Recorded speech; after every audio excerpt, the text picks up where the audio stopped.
我们会列出26.3项 iPhone 16所有升级还有改变的地方。那这些重点整理呢，希望可以帮你决定是否应该升级这一次的 iPhone 16。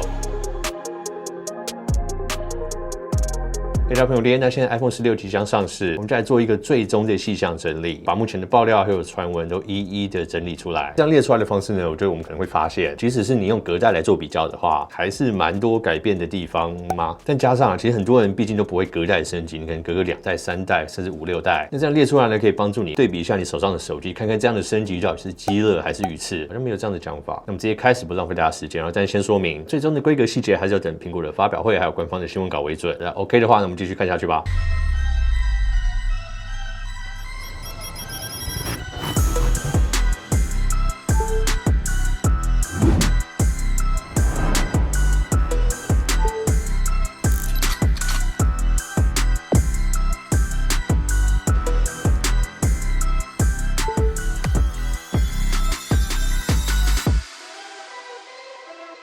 MagSafe 呢是我觉得苹果近年来超棒的发明，无线充电呢可以精准对位，那有超多的配件可以选购。但大家讲到无线充电，可能最担心的地方就是发热。那现在我们手上这台香港原创发明 ThinkThing Studio 推出的 MagSafe 2.0 行动电源，那它呢是全球首款可以无线输入和输出的行动电源，拥有金属的外壳可以帮助散热，重量呢190克，超轻巧。下方呢也有隐藏的立架，背后呢再自带一个 MagSafe 的充电磁圈，可以让直接帮行动电源充电的同时呢，也可以帮你的手机充电。那下面的 USB-C 孔又可以再多充一个装置，所以不管你是要充2台手机或是1台手机搭配你的 AirPods 都可以。那另外呢，超注重散热设计的他们还设计了一款自带台湾制风扇的无线充电器，让你可以边充边散热。所以不管你是要放在办公桌、床边，甚至是边充边玩手游，整套 MagSafe 的生态链都帮你设计好。MagSafe 3.0 无线充电器还有外挂的模组，那像是这个可以变成车用的充电支架。那一般呢，在车上使用无线充电啊，因为摆放的位置通常是蛮接近挡风玻璃，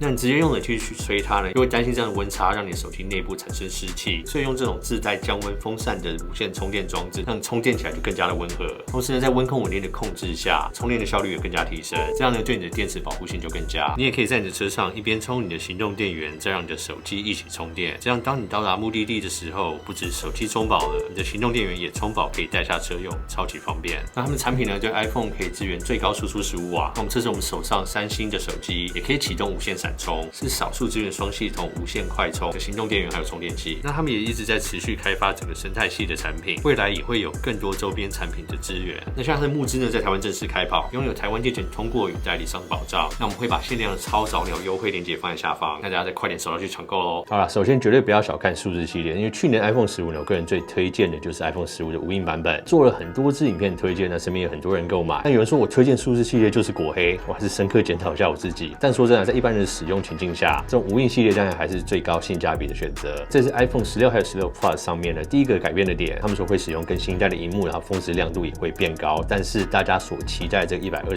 Hz， 现在听起来在数字系列上面还是没有。那如果你不知道这是什么意思呢？代表这一点其实对你可能不重要，所以不用太纠结。那至于很在意的人呢，他们说数字系列要有这个高于60 Hz 的更新率呢，可能要等到17。那另外一点呢，他们讲说边框可能会稍微窄一点啊，但我们看到其实在15 Pro 系列上面的边框变窄，是因为它整个外框向内缩了一点，并不是萤幕占比变大，所以这次16数字系列会不会往这个方向走呢？第二点呢，就是侧面的这个静音拨钮，这一次 iPhone 16全系列都会把它改成一个实体的按键。那这个坏处就是，如果你习惯静音拨钮，这个钮就再也没有了。这次没有这样的选择哦，16全系列都是这个按钮。好处就是这颗钮你可以自定义啊，有其他更多的功能可以去解放，这样你可以找到更适合自己的用法。那甚至你也可以把它设定成没有任何功能，就按下去不会有任何反应，就变成真正的无音风。那第三点呢，外观上面还有背后相机排列的改变，很多人在嘴了，垂直改成斜角，斜角再改回垂直，好像也不能说你们错啊。但这次改不只是排列而已啊，他们超广角相机上面呢，可能会终于支援对焦还有微距的功能。那现在很多人拿数字系列都会说，好像近拍的距离有点远，那拍文字的时候有点麻烦。那其实如果你拿的是15数字系列的话，你可以用主镜头这个4800万画素，用2倍无损裁接去拍得近一点。那这次16系列，当然你也可以这样拍摄。那如果再加上这个超广角镜头，可以对焦啊，还有微距的话，那就可以做到近拍。但是记住啊，苹果在拍微距的时候，其实是用超广角镜头去做一些裁切，所以它画质会会有相对的减损。那主镜头升级呢，目前是没有太多的消息啊，但是即使是使用像15跟15 Plus 那个4800万画素的主镜头，但是因为是隔代嘛，他们在处理器还有演算法上面的调角也会让它拍摄出来感觉不太一样。第4点呢，就是这样相机排列的设计也会让它支援空间影像的拍摄，那这个可能就是改变相机排列的最大主因。这样的影片呢，是让你未来可以用 AR 眼镜啊，或是 Apple Vision Pro 来观看的时候，让你看到的画面是以3D 的方式呈现给你。对很多人也可能觉得说这样的用法比较遥远，但是我真心建议你可以开始试着拍一些这样的影片，先用来拍拍你的小孩啊、你的家人啊、你的爷爷奶奶。就算现在用不到，可能未来 AR 普及之后，你会很高兴你有用这样的格式保存这些重要的回忆下来。好，那第5讲到拍摄呢，就它侧面多了一颗按钮。那这个传闻呢，现在在不确定的状态。很多人是说，只有 Pro 有，那有人就说，这只是 Pro 上面的毫米波5G 天线，但后来看到它天线又移向了左侧。那现在不只是谣传，我们手上手的所有的手机壳里面，我们都看到侧边有这样的开孔，而且是每个厂牌都是。所以这点我觉得大致可以证实这颗钮会存在。那现在不能完全的确定是说到底它功用是什么。截稿为止啊，目前最新的消息应该是会结合拍照功能在里面，不管是拿来当快门啊，或是手指滑动的时候可以切换它的焦距。那这也是为什么手机壳现在要在那个地方做特别的开孔，因为如果它要有触控功能的话，它就不能单纯是一个实体按键让你去按压，所以像以前这种机关式的按钮就会没有作用。那当然更多一点，如果这颗按钮可以有自定义的功能，那可能它也可以用来当 AI 的功能使用啊，或者是你可以在不同 App 里面去定义不同的使用方式。那像有观众说这可能是散热孔，真的要散热孔也应该会做大一点吧，不要到时候出来就真的是。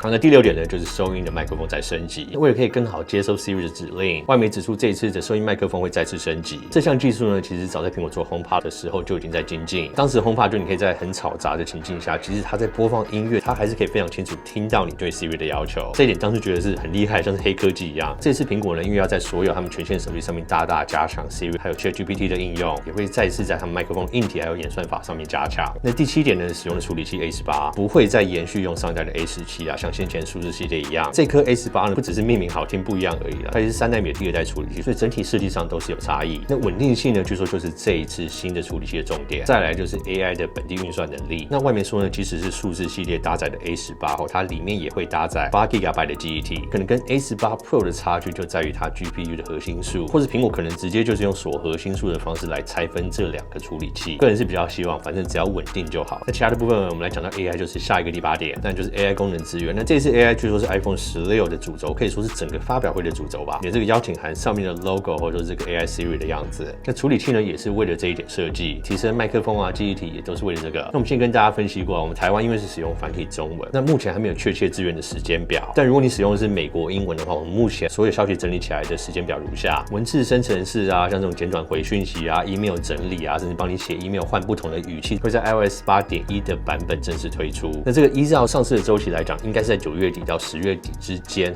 正式推出在 iOS 8.1的版本，支援这些 AI 功能。那图像生成的话，目前在 iOS 8.1是有看到一点这个照片编辑的地方，但是整体其他小图示的生成目前还没有看到，但是也还是有机会在18.1出来。但重点我觉得还是应该在这一些文字生成的部分会不会中文化。那再来就是 ChatGPT， 但这个苹果在自己财报里面有提到，他们的期望是在今年底之前就会正式让它支援 ChatGPT。那这个其实跟 AI Siri 的功能是分开来的。那上述讲的是英文版，但是因为 ChatGPT 本身它中文化的程度算非常的完整，所以这种情况下，如果苹果愿意开放，或者它在当下可以做得到的话，我觉得支援中文版的时间应该不会太远。那再进一步呢，就是这个 AI Siri。AI Siri 就是说，你问 Siri 一些操作啊，或是希望它在 App 里面进行一些不同任务，它可能有一个程序性，我这张照片我要修成什么样子，裁成什么样的比例，然后要传 email 给谁你可能一个指令在练完之后，这个 AI Siri 可以帮你去完成。这个部分的目前的时间表可能是明年上半年才会正式推出。那这边讲的都还是英文版的部分，这些功能呢是他们在发布 iOS 8的时候就一起发布了啦，所以你手上如果是 iPhone 15 Pro 的系列，那 iPhone 16或是 iPhone 16 Pro 的话，时间表到的话它都会可以应用，但是就是英文版。那可能在16 Pro 它会保留一些其他的 AI 功能，我们等一下会讲到。但是重点就是，如果你使用的语言就是台湾的中文啊、繁体中文的话，一开始买这个 iPhone 16可能不会有办法使用太多的 AI 功能。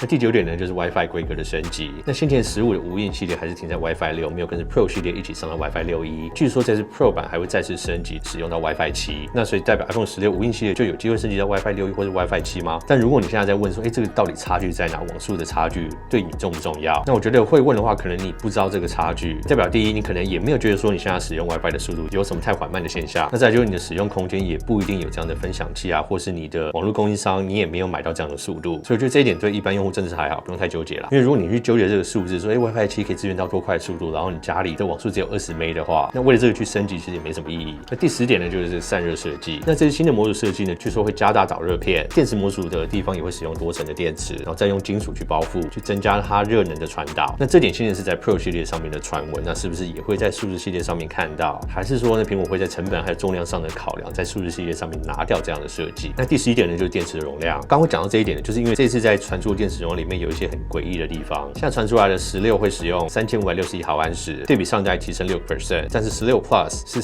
4006毫安时，对比上一代降低了9%。关于为什么 iPhone 16 Plus 得到的电池容量是相对比上一代还要小，背后的原因我们大家也只能猜测。苹果新年几代也强打这个 Plus 系列是所有 iPhone 里面续航力最好的。那这次缩减呢，是为了让 Pro Max 去维持它这个尊贵的定位，不只是最大萤幕最好、相机最好、续航力也要最好，或者它内部组件允许要去缩小它的电池容量。但是如果这个原因是真的话，那16也应该缩小电池容量，而不是增加。那如果真的是重量上的考量，是不是应该全线4支都一起缩小？所以就真是很悬啊，就很悬哦。那就让人想到这个传闻出来 iPhone 17的 Slim 系列，大萤幕啊，机身超薄，是否苹果在为了这个定位去试水温啊？所以看看大家会不会为了一个比较轻薄大萤幕的手机而去牺牲掉它的续航力？这样的定位市场怎么接受？好，那第12点呢，就是充电的规格。先前 iPhone 15 Plus 我们看到最高的大约就是24到26瓦之间，那这个是有线的充电速度。那无线的话就是15瓦嘛。今年可能再次提高一点，因为这个气2的规格会让全线的 iPhone 都可以支援15瓦的充电。那就是说，你买的这个无线充电器，只要是气2的规范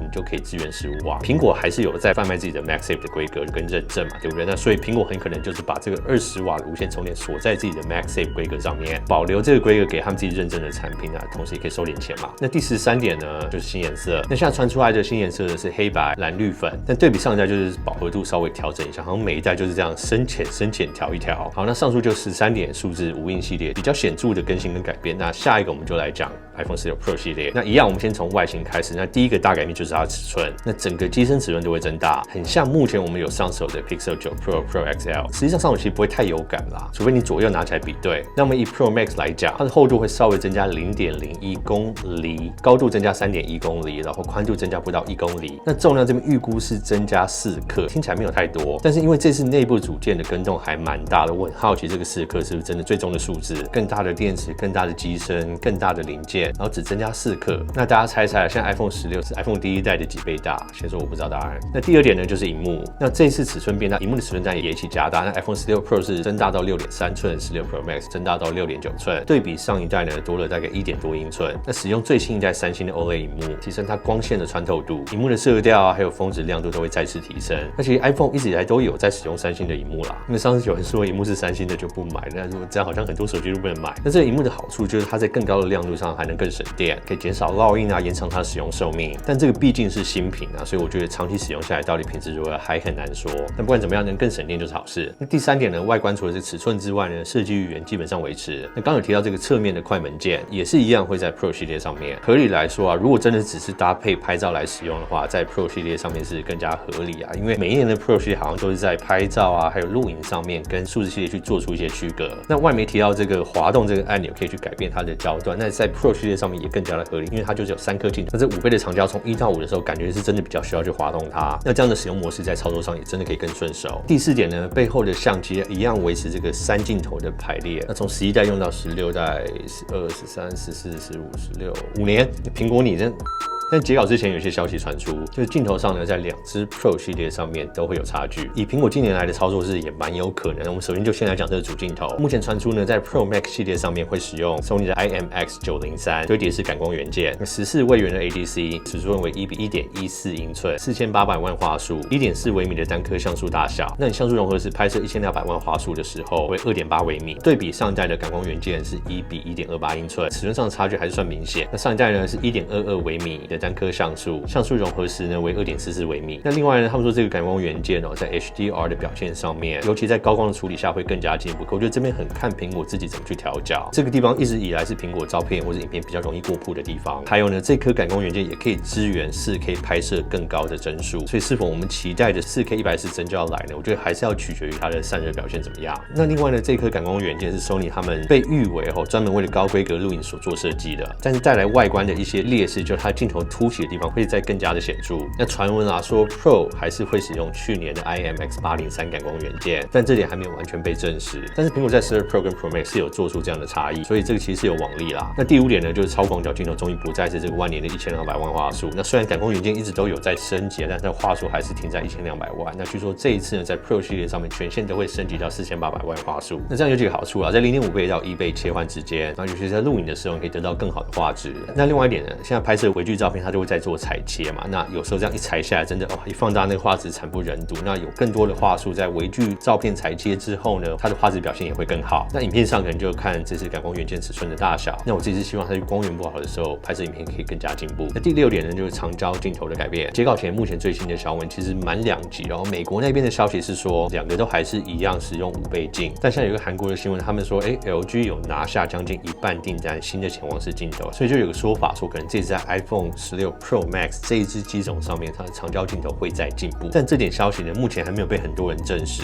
那里面也有提到说，Pro Max 的长焦可能有更多的焦段可以变化，但它指的是光学变焦还是数位变焦？那如果是单纯的数位变焦，是不是它感光元件上面的画素是要有点改变？那如果是光学变焦的话，这次潜望式镜头难道会有内变焦在里面吗？所以这个新闻就让人家看起来说，是不是真的就回到12 Pro 跟 Pro Max 的操作，不止在主镜头上面有差异点，在长焦镜头上面也把最好的规格保留给 Pro Max。OK， 好，那第7点就是麦克风。那刚提到我们在16无音系列麦克风会加强，这一点当然也会在 Pro 系列上面，但是有另外的说法是说 Pro 系列上面的麦克风加强会特别针对影片的拍摄，因为有更长焦的镜头，所以在这些拍摄远处啊，可能在对焦远处的人的时候，它会特别针对这一点去加强远距离的收音。但是我觉得还是比较有可能是用 AI 的演算法去算出来，因为其实 Google Pixel 近年也有在做这一点，在你拍摄完影片之后，他们 AI 的算法可以去分辨出背景的声音、音乐甚至人声，那可以把3整切开，用不同的方式去加强。那苹果会不会也保留这些 AI 的后置方式在 Pro 的机种上面呢？我们等一下会讲到。那第8点呢，就是 A18 处理器。那这次呢，会在 Pro 系列上面给予更多的运算能力，所以可能就直接命名它叫做 A18 Pro。那现在有人提到会不会提高记忆体数，但是目前消息传出来，全系列记忆体都还是停在8 GB。那我们刚刚有提到这处理器的世代，然后其实以现在看来，过往的3、4年看下来，那这个第2代处理器稳定性通常会比第1代好。那今年是否也得到这样的体验，我们还是实际来上手测试才会知道。那第9呢，就是新的5G 还有 WiFi 晶片。那消息说呢，5G 晶片会使用高通的 X75。那同时在 Pro 系列上面呢，他们 WiFi 可能提升到更高的 WiFi 7规格。但是一样啦，你网络供应商要有支援这样的速度，你分享器也要有支援这样的规格。那谣传多年，苹果研发自家的5G 晶片啊，听说目前还是碰到一些瓶颈。同时，苹果已经投入非常多的成本，但是内部有不同的声音说，到底这样的付出、这样的投入是不是真的可以得到回报？那据说在研发的过程它的这个效能啊，还有热能控制一直不太理想啊，所以新闻是说，最快苹果要有自家研发的5G 晶片的话，可能至少要等到明年或者后年。那第10点呢，就是散热设计。那上次 iPhone 15 Pro 系列的这个散热，我们很难说问题到底出在哪，因为不是单一组件或是单一的问题，可以是硬体，可以是软体，或是全部都有问题。那处理器本身就发热严重，然后再加上电池本身的问题。那另外一点100%可以确认，就是你在拆机之后就可以看到内部的设计，基本上内部的组件散热设计完全没有进步。那甚至对比 iPhone 14跟14 Plus， 苹果首次真的去改善他们散热设计来说呢，其实还是退步。据说这次在 Pro 系列他们会真正重视他们的散热，在 iPad Pro 上面也看到上面导热板的增大甚至在 Apple 的 logo 上面也加入铜的材质，去帮助它的热导到外面来。那我觉得这部分让我看到一点希望，苹果终于要重视这个问题，那加上新的电池组件，那这就是我们下个要讲到电池容量的提升。这次在整个 Pro 系列的电池容量都会提升，在16 Pro 呢提升到了3577毫安时，对比上一代有9% 的提升。那16 Pro Max 呢提升到4676毫安时，对比上一代也有将近6% 的提升。再加上新的多层电池技术，还有金属电池外壳，他们说可能在电池健康度的维持上面，还有散热上面都会进步。但是加上我们刚提到更好这个导热板的设计，应该会有助于它热能可以更均匀的分布在每个地方，就像我们现在测试其他厂牌手机一样。那11呢就是充电速率。那现在传出大台16 Pro Max 它的有线充电速率可能最高会到达40瓦，但这边传出了应该也是峰值的充电速度啊，就是说它可能在你手机电量比较低的时候，同时你的手机的热能还没有太高的时候，它有一段时间可以充到最高的这个峰值40瓦，但是同时它维持的时间也不会太太长，大家就不能再说苹果没有快充了吧？但是那无线的话，可能就和你刚刚说到一样啊，气2可以支援到15瓦，那如果有 MagSafe 认证的，可以到20瓦。那既然讲到 MagSafe， 现在有传出这个设计图，看到它整个 MagSafe 磁圈的宽度有稍微修窄一点，那磁力上面会不会有改变？目前不知道。那记得我们2年多前有得到一个消息是算是人家私底下分享给我们说，苹果内部有在测试这种用电力去加强它的磁力的设计，但目前在相关的组件上也还没看到这样的传闻。那第12点呢，就是 AI 相关的功能。那除了我们刚刚上述讲全系列都有这些生成式的 AI， 还有 iOS 8已经发布出来这些功能呢，据说在 iPhone 16 Pro 上面会保留一些独有的 AI 功能，可能会聚焦在影像、影片的处理上面。那刚刚已经先提到了嘛，可能这个声音处理搭配更好的麦克风，可以用 AI 去划分出里面不同的环境音跟人声去做切割，想象这个电极模式，但是它把它用成音频的方式，用 AI 去把它算出来。那另外呢，就是影片上面的即时处理像是即时的后置、即时的去背，然后把人抠出来放在另外的影像上面。那这个其实苹果在训练他们自家的影像模型的时候，我们都有看到这样的功能。其实就是电极模式在几年下来学习到的东西，要做这样的应用应该是不困难。那是否这样的独家功能就会保留在 Pro 系列上面？因为 A18 Pro 有更好的运算能力、更多的 CPU， 可能像我们现在在 Google Pixel 上面看到，它可以对照片的背景去进行更改。那会不会苹果想要再更进一步，直接对影像的背景进行即时的修改？那这个技术出来，我觉得会还蛮可怕的。那第13呢，就是新颜色。那这个部分本来就以为大致底定啊，就是黑色、白色、太银色，还有沙漠杀虫金色。但现在我们看到一些厂牌的手机壳流出来，好像还有点什么其他的惊喜在里面。那我们现在讲这个基本色，传出这个黑色可能会再调得更深一点，接近午夜色，就有点像 iPhone 7代那种消光黑的感觉。那沙漠金呢，本来大家期待的是玫瑰金，但现在看到的颜色比较像是这种金属铜的颜色。那其实如果你去看回去这个 iPhone 4S 的这个玫瑰金，其实也是比较偏深的这个金属铜，加上 Beats 最近跟这个金卡戴珊有联名推出这种现今比较流行的一些设计，就让人去联想到会不会 iPhone 也推出非常类似的色调。那现在又传出来说，这一次的钛合金边框包框会抛得更亮一点，那这样整体下来好像跟 iPhone 10S 感觉会有点像。那再来讲一个比较夸张一点的，但现在大家已经看到很多 iPhone 16壳在外面流传，也不止我们，很多大牌子帮 Pro 系列所做的壳有一些特殊色在里面，因为通常在他们透明壳上面会有一些共同点，就是他们会针对当年的特别色，在一些元素上面去加入这些特别色的色调。那如果今天只有一个厂牌，我们看到这样的改变，可能它就是猜测想要做一个不一样的颜色。可是如果在很多的厂牌都有看到这样的颜色流出，就让人去猜想会不会有更多的特别色出来。那第一个我们看到就是蓝色，那看起来好像比现在 iPhone 13的蓝还要再深一点，但是又没有像这一次 iPhone 15 Pro 的这个钛合金蓝这么深，大概介于中间。那第二个我们看到的是绿色，那它比 iPhone 13 Pro 的那个特别色的绿色还要再稍微饱和一点点。但是这个不是在跟你讲最终定或者这些颜色，就我们目前看到一些现象，觉得很有趣，那帮大家增加一点想象性。好了，我们今天整理了这个各13点，总共26点，那里面还有一些细节，所以我们说26.3点。苹果可能针对 iPhone 16代的显著改变。有时候我们在看发表会感觉好像更新不多，可是我们这样一一列出来之后，就会觉得有更新但不多啊，开玩笑啦。那如果是隔几代来更新你的新机，我就绝对是很有感。那尤其近几代这个4800万画素的镜头，那现在如果连超广角都用上的话，我觉得如果你是 iPhone 13前的机种更新上来都会非常有感。那 AI 功能我会不太建议作为一开始更新的理由，除非你是用美国英文或者住美国，繁体中文到底可以支援多少，完成程度可以多少，到时候真的推出来之后，这些语法上面的用法这些生成部分，我觉得还是需要一点学习的时间，因为英文现在毕竟都还离完美有蛮大一段距离，所以排除 AI 这一点，其他的地方我觉得升级还是蛮多的，大家可以再考虑看看。那我们今天就做这些重点整理，那大家喜欢这样影片的话，就记得再帮我们订阅一下频道，然后按个赞。那今天影片就上这边，我是苹果店，下次见，拜。